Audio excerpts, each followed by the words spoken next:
Olá amigos, tudo bem com vocês? Eu sou o Dr. Antônio Melo. Hoje nós vamos falar sobre um tema muito prevalente que é diabetes e como a gente pode fazer para prevenir essa doença. Mas antes da gente começar, curte, compartilhe o nosso canal, envie para todas aquelas pessoas que você acha que precisa saber dessas informações. O diabetes hoje, sem sombra de dúvidas, é uma das doenças mais prevalentes no nosso país e no mundo e também ela leva a diversos outros problemas. Dentre eles o infarto, o AVC, as amputações de membros, são bastante comuns em quem tem essa doença, tá?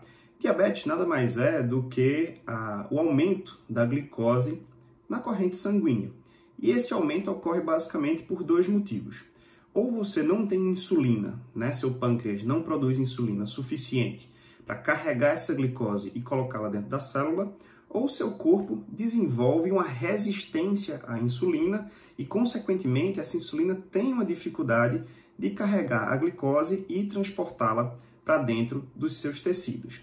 Então, qualquer um desses mecanismos vai fazer com que a glicose fique elevada no sangue. O diagnóstico é fácil, é simples, basta um exame de sangue para confirmar e você utiliza hoje basicamente 3 parâmetros, que é a glicemia de jejum, que é também a hemoglobina glicada e o teste oral de tolerância à glicose, que é aquele que você ingere uma alta quantidade de carboidratos, de uma só vez e mede a glicose tanto antes e 2 horas após. Então, o mais prático realmente é a glicemia de jejum. Se você tiver em 2 momentos diferentes uma glicemia acima de 126, já dá o diagnóstico de diabetes.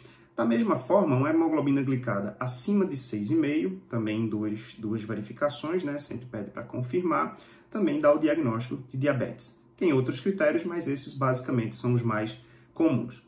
Mas existe uma faixa de pessoas que ainda não tem o diagnóstico firmado, ou seja, não tem uma glicemia acima de 126, mas tem uma glicemia entre 100 e 126, tem 110 de glicose, ou então tem uma hemoglobina glicada entre 5,7 e 6,5, ali em torno de 6,3, 6. E aí esses pacientes, a gente pode dar o diagnóstico que tem uma resistência à insulina.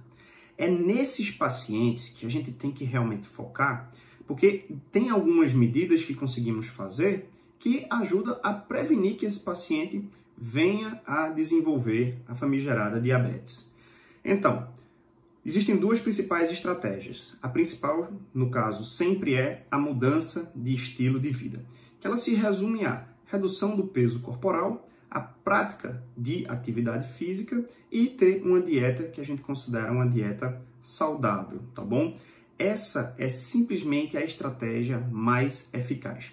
Quando você coloca esses pacientes pré-diabéticos, e coloca para ele reduzir seu peso, fazer atividade, em torno de 3 anos, metade daqueles pacientes que iriam desenvolver diabetes não desenvolvem.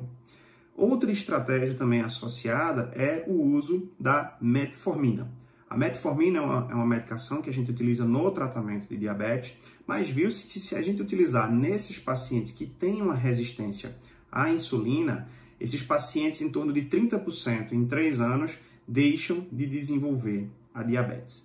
Então, é uma redução importante de pessoas que poderiam evitar ter a doença e que a gente perde esse time de fazer essa mudança, de tratá-los para que eles evitem desenvolver a diabetes. Então, consequentemente, quando eles não se tornam diabéticos, diminui muito o risco deles terem complicações cardiovasculares.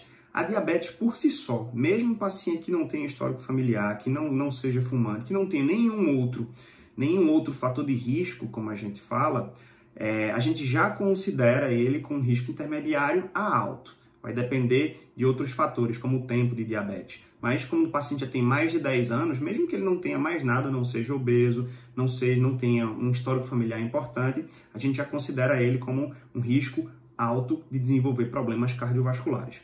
Então, nesses pacientes que a gente considera como pré-diabético, existe sim formas da gente evitar que eles se tornem diabético, tá bom? Então, a gente tem que investir nisso, tem que conscientizar cada vez mais esses pacientes que a mudança do estilo de vida ela é fundamental, que tem que ser feita, porque a diabetes realmente é uma das doenças mais perigosas. No geral, é silenciosa e leva a muita complicação, tá bom? Então, um forte abraço e até o próximo vídeo.